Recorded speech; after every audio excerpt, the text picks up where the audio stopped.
অভিনেত্রী ফারিয়া শাহরিনের ছবিজাঙ্গনে পথ চলার শুরু অনেক বছর আগে থেকে। দীর্ঘ সময়ে এই ক্যারিয়ারে কাজ করেছেন বেশ কিছু নাটক ও বিজ্ঞাপনে। তবে তার পরিচিতি সর্বমহলে পৌঁছেছে কাজল আরিফিন আমির ব্যাচেলর পয়েন্ট নাটকে অন্তরা চরিত্রে অভিনয় করে। তাই তো ফারিয়ার চেয়ে এখন অন্তরা নামেই তাকে বেশি চেনে দর্শকেরা। বিগত কয়েক বছর দর্শক মহলে ব্যাপক সাড়া ফেলেছে ব্যাচেলর পয়েন্ট ফ্র্যাঞ্চাইজি।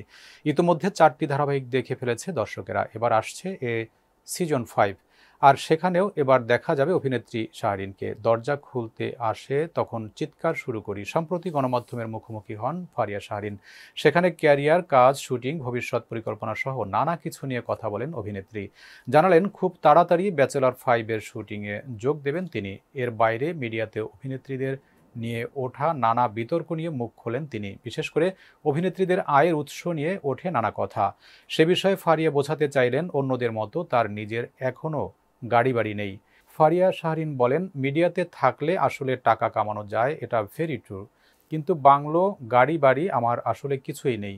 আমার মতো যারা কম কাজ করছে বা খুব সততার সঙ্গে কাজ করছে তাদের পক্ষে আসলে এত টাকা কামানো সম্ভব না যদি না সুগার ড্যাডি থাকে।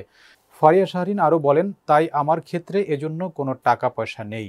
আমার কোনো গাড়ি নেই, সারা জীবন বাপের গাড়িতে চড়েছি, আর নিজের কোনো বাড়ি নেই।